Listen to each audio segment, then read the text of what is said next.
पता है कि आज भारत अपना 78वां स्वतंत्रता दिवस समारोह मना रहा है, परंतु यह दिन देखने के लिए हमें हमारे वीर सपूतों ने अपने प्राण इस भारत भूमि की रक्षा के लिए न्यौछावर कर दिए, तब जाकर हमें यह आज़ादी देखने को मिली। और अंत में मैं आप सभी का ध्यान भारत किस प्रकार एक कंपनी की गुलामी की जंजीरों में जकड़ा की ओर ले जाना चाहूंगा। 15वीं सदी में भारत दुनिया का सबसे धनी देश था, इसलिए इस देश को सोने की चिड़िया भी कहा जाता था। इसी आकर्षण के कारण यूरोपियों ने भारत की ओर अपना रुख किया और व्यापार के कारण व्यापार करने के उद्देश्य से भारत की ओर आए। उसी कड़ी में अंग्रेज भी भारत की ओर आए और उन्होंने 1600 ईस्वी में ईस्ट इंडिया कंपनी की स्थापना की और 1608 ईस्वी में अपनी पहली फैक्ट्री गुजरात के सूरत में खोली और उनका यहाँ कार्य कपास व सूत को खरीदना, सस्ते दामों में खरीदना तथा इंग्लैंड ले जाकर उस आधुनिक मशीनों द्वारा उनके कपड़ों बनाना और उस कपड़ों को भारत में लाकर अत्यधिक दामों में बेचना और अत्यधिक लाभ कमाना था। परंतु धीरे धीरे जब उनका व्यापार बढ़ता चला गया और उस समय भारत छोटी और बड़ी रियासतों में बिखरा हुआ था, एकता नहीं थी भारत में। इसी स्थिति का लाभ उठाने के लिए उन्होंने डिवाइड एंड रूल की पॉलिसी को अपनाया,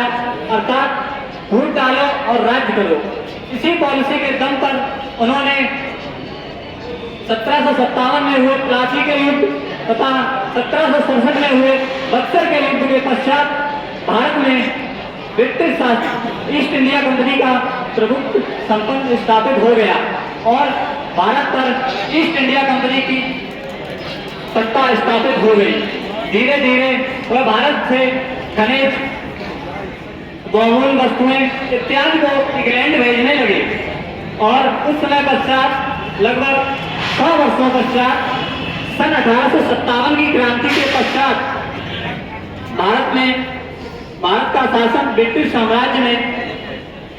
ईस्ट इंडिया कंपनी के हाथों से लेकर अपने हाथों में कर लिया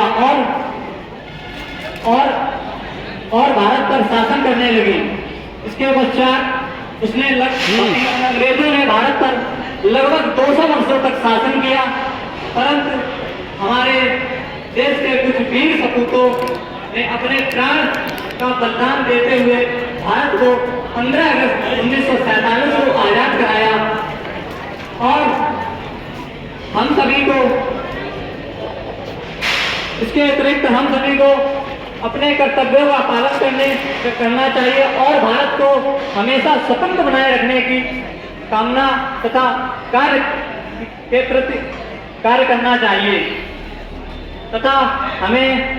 अपने हृदय में भारत के प्रति राष्ट्र प्रेम, एकता, अखंडता और सद्भावना की इच्छा रखनी चाहिए। और अंत में मैं उन वीर सपूतों को इस मंच से बारंबार कोटि कोटि प्रणाम करता हूँ और मैं अपने शब्दों का विराम कुछ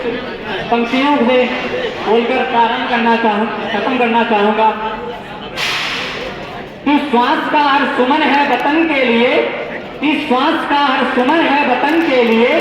जिंदगी एक हवन है वतन के लिए, फांसियों पर लटकती गर्दनें कह गई, मेरा हर एक नमन है वतन के लिए, मेरा हर एक नमन है वतन के लिए। जय हिंद, जय भारत, जय संविधान।